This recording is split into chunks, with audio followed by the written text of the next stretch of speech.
परॾेही वज़ीर बिलावल भुट्टो ज़रदारी चयो आहे त मुआशी तौरु पाकिस्तान लाइ हीउ ॾुखियो वक़्तु आहे, पर असां पाण खे संभालण जी कोशिश करे रहिया आहियूं। अमरीकी मीडिया सां ॻाल्हाईंदे बिलावल भुट्टो ज़रदारी चयो आहे त हुननि पाकिस्तान में दहशतगर्दीअ खां मुतासिर माण्हुनि जो आवाज़ पहुचायो आहे। दहशतगर्दीअ जो शिकार थींदड़नि जा शुक्रगुज़ार आहिनि ऐं जिन मुल्कनि पाकिस्तान जे अवाम सां ॿधीअ जो इज़हार कयो उन जो बि थोराइतो आहे। हुन चयो त पाकिस्तान दहशतगर्द पैदा कंदड़ न पर दहशतगर्दीअ जो शिकार आहे। पूरी क़ौम दहशतगर्दीअ ख़िलाफ़ मुतहिद आहे। परॾेही वज़ीर चयो त नेशनल एक्शन प्लान ते अमल दरामद में माज़ीअ में जेके ख़ामियूं थियूं आहिनि उहे हाणे न थींदियूं। पाकिस्तान पीपल्स पार्टी ऐं संदन हुकूमती इतिहाद दहशतगर्दीअ ख़िलाफ़ जंग लाइ पुरज़म आहे।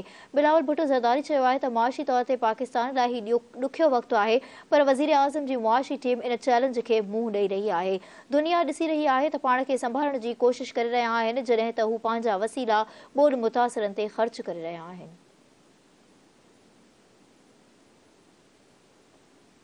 नाज़रीन, पाकिस्तान भारतीय परॾेही वज़ारत जे बयान खे रद्द कंदे चयो वियो आहे त भारतीय हुक्मरान जमात जे नज़रिए दहशतगर्दीअ जो माहौल पैदा कयो आहे। परॾेही ऑफिस जे तर्जुमान मूजिबि भारतीय हुकूमत 2002 ईस्वी जे गुजरात क़त्लेआम जी हक़ीक़त खे लिकाइण जी कोशिश करे रही आहे।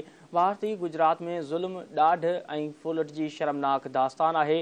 परॾेही ऑफिस जो चवणो हो त भारतीय गुजरात में वॻोड़ ऐं क़त्ल आम जा मास्टर माइंड फरार थी विया। क़त्लेआम जा मास्टर माइंड भारत में अहम सरकारी उहिदनि ते मुक़रर आहिनि। दहशतगर्दनि जे ॾोहनि खे को बि लिकाए नथो सघे।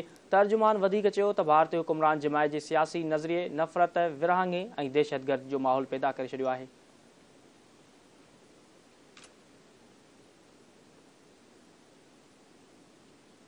नाज़रीन, वज़ीर आज़म शहबाज शरीफ़ अवाम खे महांगाई खां बचाइण लाइ सियासी इस्तेहकाम खे बुनियादी शर्त करार ॾेई छॾियो आहे। पंहिंजे हिकु बयान में वज़ीर आज़म चयो त पाकिस्तान सां वफ़ादारी ऐं दोस्ती मुल्क में मुआशी इस्तेहकाम जी ज़रूरत आहे। जेकॾहिं कंहिं पाकिस्तान खे डिफॉल्ट करण जी कोशिश कई त ईअं न थींदो ऐं न ई ईअं करण जी इजाज़त ॾिनी वेंदी।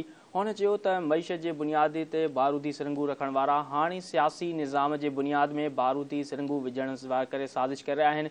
जीअं आइन जी ताक़त सां मुल्क खे कूड़ी ऐं करप्ट हुकूमत खां बचाए वियो, हाणे अवाम खे मानी मिली रही आहे। रोज़गार जा मसला हल थींदा। शहबाज शरीफ़ चयो त सियासी शिरपसंद बेचैनी पकड़े दुनिया खे ॿुधाइण चाहिनि था त पाकिस्तान में सीड़प न कनि ऐं ॿोॾि मुतासिरनि खे पंहिंजनि घरनि में आबाद न कयो वञे। उहे सियासी मतलबी ऐं ख़ुदगर्ज़ आहिनि। वज़ीर आज़म चयो त नौजवाननि खे रोज़गार ॾियण लाइ सियासी बेरोज़गारी मां जान छॾाइणु ज़रूरी आहे। क़ौम खे सोचणो पवंदो त जॾहिं मुल्क मुआशी तरक़ी तरफ़ हलणु शुरू करे थो त विॻोड़े फ़ौज जो छो मुतहरिक थी वञे थी। उन में को शक नाहे। हिकु एजेंडा तहत मुआशी तबाही आंदी वई, सियासी बेचैनी उन ई सिलसिले में कड़ी आहे। हुन वधीक चयो त जिन माण्हुनि जो एतमाद टोड़ियो उहे हाणे असेंबलियूं टोड़े रहिया आहिनि। सियासी अदम इस्तेहकाम पैदा करण जो मक़सदु आहे। आवाम जी हालत ते रहम कयो वञे। खेनि महांगाई बेरोज़गारी जे अज़ाब मां छुटकारो ॾियणु सियासत आहे। वज़ीर आज़म चयो त मुल्क जो 4 वरनि जो मुआशी बहरान सबबि महांगाई जो शिकार थियो आवाम जी ज़िंदगियुनि मां ज़हर ख़तमु करणु ॾिनो वञे, रंडकूं पैदा न कयूं वञनि। सियासी ऐं मुआशी इस्तेहकाम सां ई पाकिस्तान जी क़ौमी सलामती मज़बूत थी सघे थी।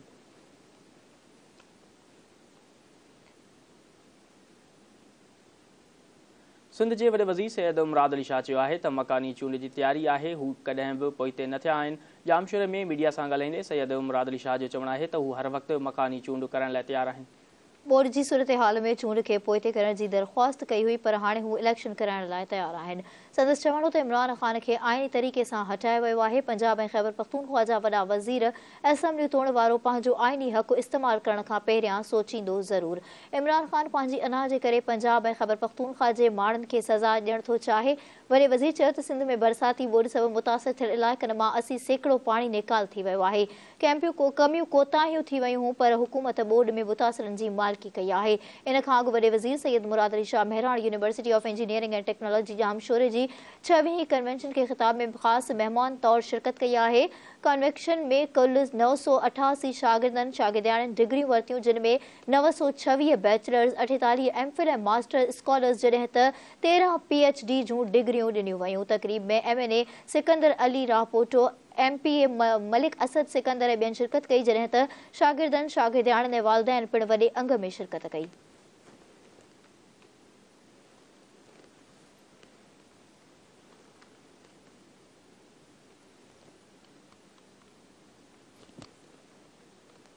कराची जे जुडिशल मजिस्ट्रेट ॾखण जी अदालत मरहूम डॉक्टर आमिर लियाकत जी टीं घरवारी दानिया खे लाॻापियल अदालत में पेश करण जो हुकुम ॾेई छॾियो आहे। पुलिस आमिर लियाकत जी टीं घरवारी दानिया खे जुडिशल मजिस्ट्रेट ॾखण जी अदालत में पेश कयो वियो। अदालत जांच ऑफिसर खां पुछाणो कयो त जवाबदार ते छा इल्ज़ाम आहे। उन ते जांच ऑफिसर चयो त जवाबदार ते आमिर लियाकत जूं एतराज़ जोगियूं वीडियोज़ वायरल करण जो इल्ज़ाम आहे। जांच ऑफिसर अदालत खे जवाबदार जी जिस्मानी रिमांड जी दरख़्वास्त कई, जंहिं ते अदालत फ़ैसिलो महफ़ूज़ करे वरितो। कुझु देर बाद पुलिस खे जवाबदारनि खे लाॻापियल अदालत में पेश करण जो हुकुम ॾिनो। अदालत चयो त वीडियोज़ पुलिस स्टेशन जी अदालत में पेश कई वञनि, जिते वीडियो रिकॉर्ड कई वयूं। पुलिस जवाबदार दानिया शाह खे सुभाणे जुडिशल मजिस्ट्रेट शिरकी जी अदालत में पेश कंदी।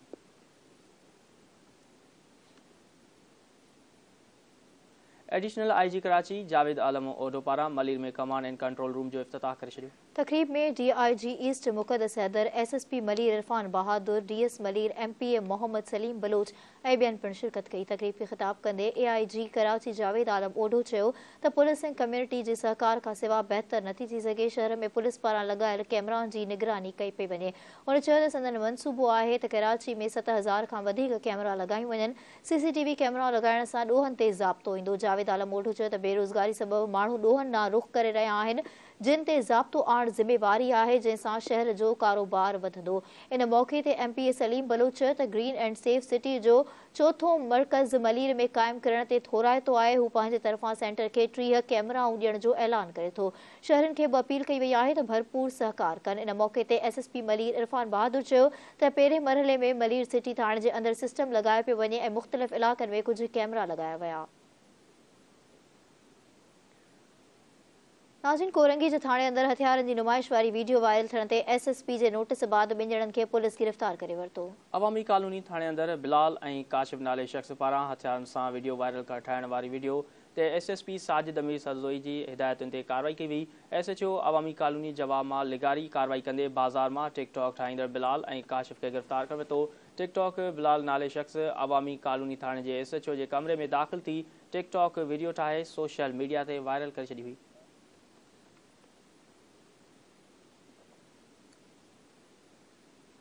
ओबावड़ो कारहं इल्ज़ाम हेठि मुड़ुस गोलियूं हणी घरवारी ऐं नौजवान खे क़तलु करे छॾियो। रावंती जे कचे वारे इलाइक़े गेलपुर में हाकिम शर टिनि साथियुनि जी मदद सां गोलियूं हणी नौजवान नसीर अहमद शर ऐं पंहिंजी घरवारी मसमात शर्मान शर खे क़तलु करे छॾियो।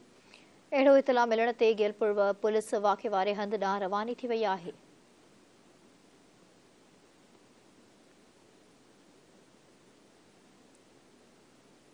नाज़रीन, कोटड़ी में मामूली ॻाल्हि तां झेड़े में अधरोट शख़्स फौत थी वियो। गरीबाबाद कॉलोनी में मला ऐं ब्रह्माणी बिरादरी जी ॿिनि धुरियुनि में ॿारनि जी ॻाल्हि तां झेड़े दौरान धकु लॻण सबबि 45 वरनि जो न्याज़ हुसैन ब्रह्माणी फौत थी वियो आहे। इतला ते पुलिस पहुची फ़ौती शख़्स जो लाश तहवील में वठी कोटड़ी अस्पताल पहुचायो। फ़ौती जे भाउ अयाज़ ब्रह्माणी ॿुधायो त पाड़े में मलाह बिरादरी जे माण्हुनि सां ॿारनि जी ॻाल्हि तां झेड़ो थी पियो, जंहिं दौरान साजिद, सदाम, कलीम, फिदा मलाह संदसि भाउ खे धक हयां, जंहिं दौरान हू ज़ख़्मियुनि जे करे फ़ौत थी वियो।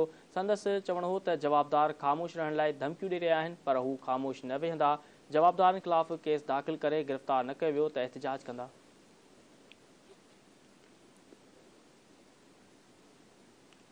भिरिया सिटी भरिसां ॻोठाणनि ॿिनि फोरन खे सोघो करे वरितो। अहिड़ी वीडियो सोशल मीडिया ते वायरल थी वई।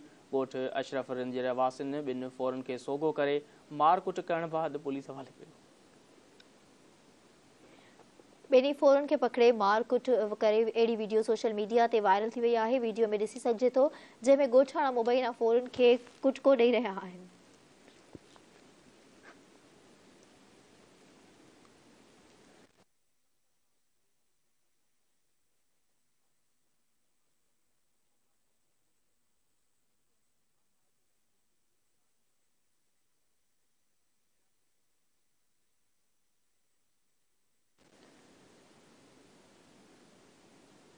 आदिलपुर भरिसां ॿिनि नींगरनि खे बदफेली जो निशान बणाइण वारे वाक़े जो ॿिनि ॼणनि ख़िलाफ़ केस दाख़िल कयो वियो आहे।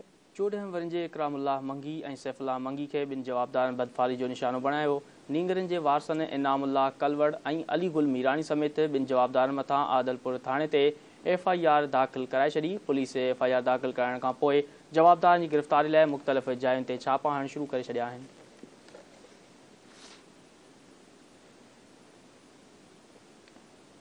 शाह अब्दुल लतीफ़ यूनिवर्सिटी खैरपुर में तालीमी साल 2023 लाइ प्री एंट्री टेस्ट वरिती वई। शाह अब्दुल लतीफ़ यूनिवर्सिटी खैरपुर में बैचलर्स ऐं मास्टर जे मुख़्तलिफ़ शोबनि लाइ 5,500 शागिर्दनि ऐं शागिर्दियाणियुनि एंट्री टेस्ट ॾिनी। एंट्री टेस्ट दौरान यूनिवर्सिटी के vice chancellor professor doctor Khalil Ahmed Abpoto दौरो करे इंतजाम जो जायज़ो वरतो है, इत्मीनान जो इज़हार किया। Vice chancellor professor doctor Khalil Ahmed Abpoto जो चवण है पुरअमन तरीक़े से साल 2023 लाइ शागिर्दनि खां एंट्री टेस्ट वरिती वई है। एंट्री टेस्ट पहिरियों भेरो मुकम्मल तौर कंप्यूटराइज्ड तरीक़े से वरिती वई है, जंहिं करे कुछ कोताहियूं ज़रूर थियूं आहिनि। अॻिते हली इन्हनि कोताहियुनि खे दुरुस्त कयो वेंदो। संदसि चवण हो त जेके शागिर्द टेस्ट न ॾेई सघिया आहिनि उन्हनि खां बाद में टेस्ट वरिती वेंदी। टेस्ट दौरान पहिरें ॿिए ऐं टीं पोज़ीशन खणंदड़ शागिर्दनि खे जी फीस माफ़ कई वेंदी।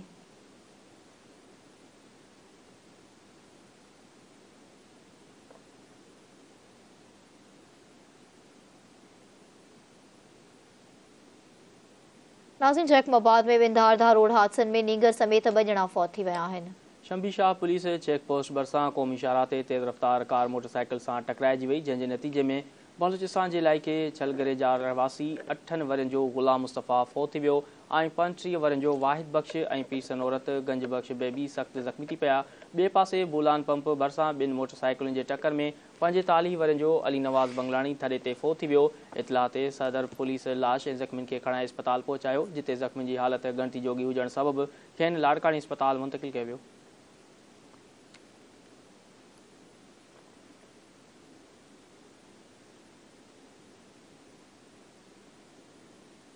लाड़कानी वेझो चिंगजी तां किरी नींगरी फ़ौत थी वई। लाड़कानो खैरपुर पुल तां माहोटा वासी 5 जनवरी जी तबसुम धीउ अब्दुल हमीद जतोई तेज़ रफ़्तार चिंगजी तां किरी सख़्त ज़ख़्मी थी पई। नींगरीअ खे संदसि वारसनि गणती जोगी हालत में खणाए चांडका अस्पताल दाख़िल करायो, जिते फ़ौत थी वई।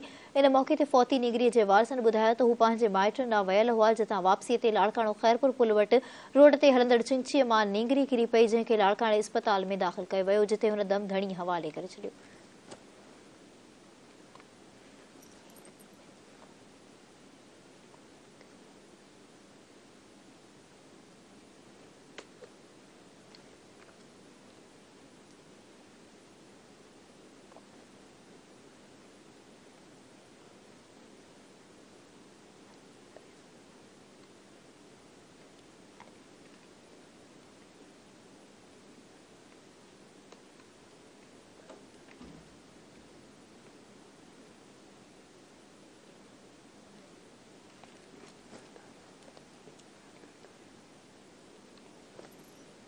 नाज़रीन, खैरपुर में बहरिया फाउंडेशन कॉलेज में सकाफती तकरीब दौरान शागिर्दनि ऐं शागिर्दियाणियुनि टैबलोस पेश कया। बहरिया फाउंडेशन कॉलेज में मुनक़िद सकाफती तकरीब दौरान शागिर्दियाणियुनि ऐं उस्तादनि सकाफती लिबास अजरक टोपियूं ऐं पटका पाए शिरकत कई, जंहिं दौरान सिंधी गीतनि ते टैबलोस पेश करण सां गॾु सकाफती ॾींहं जे अहमियत जे हवाले सां तकरीरूं कयूं।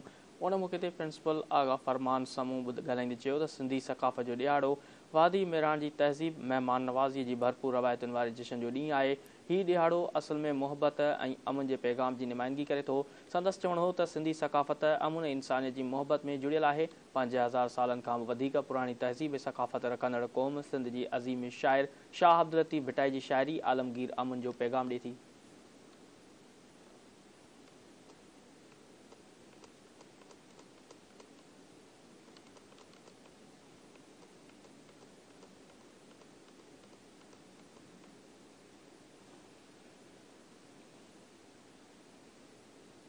ओबावड़ो भरिसां 3 ॾींहं अॻु अलायंस शुगर मिल में क़तल थियल नौजवान जे जवाबदारनि जी गिरफ़्तारी लाइ धरणो हयो वियो। मक़तूल जुनैद मलिक जे वारसनि ऐं सियासी समाजी तंज़ीमनि जे अॻुवाणनि शुगर मिल इंतज़ामिया ख़िलाफ़ केस दाख़िल न करण ख़िलाफ़ मेन भिटाई चौक ते एहतजाजी मुज़ाहिरो करे धरणो हयो। इन मौक़े ते एहतजाज कंदड़नि मीडिया खे ॿुधायो त ओबावड़ो पुलिस शुगर मिल इंतज़ामिया ख़िलाफ़ केस दाख़िल नथी करे ऐं संदन नौजवान जो केस लोड़णु चाहे थी, जेका वॾी ज़्यादती आहे।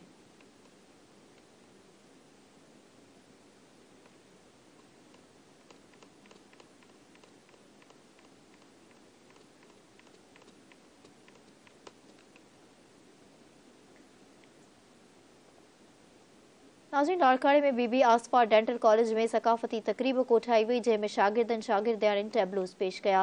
बीबी आसफा डेंटल कॉलेज में मुनक़िद सकाफ़ती तकरीब में principal doctor Yousuf Ali Shah, vice principal professor doctor Saleem Raza Khuhawar, एजाज़ी मेहमान focal person doctor Saddam Hussain Rind, organiser शागिर्दनि doctor Talha Sarki, doctor Mansoor Khoso, doctor Saddam समेत कॉलेज जे शागिर्दनि ऐं शागिर्दियाणियुनि वॾे अंग में शिरकत कई। तकरीब में शागिर्दनि सिंध जी तारीख़ ऐं सकाफ़त खे उजागर करण लाइ तकरीरूं करे, सिंधी लोक गीतनि ते रक़्स करे मुख़्तलिफ़ टेबलोस पेश कया, जंहिं ते वेठल माण्हुनि ताड़ियूं वॼाए शागिर्दनि खे ख़ूब दाद ॾिनो, जंहिं दौरान मुख़्तलिफ़ रांदियुनि, किताबनि ऐं सकाफ़ती शयुनि जा स्टॉल लॻाया विया, जिते वॾे अंग में शागिर्दनि पहुची ख़रीदारी पिणु कई। तकरीब खे ख़िताब कंदे कॉलेज जे प्रिंसिपल डॉक्टर सैयद यूसुफ अली शाह, सलीम रज़ा खड़ो ऐं ॿियनि चयो त ज़िंदा क़ौमूं पंहिंजी सकाफ़ती ॾियारे खे जोश ऐं जज़्बे सां मल्हाईंदियूं आहिनि।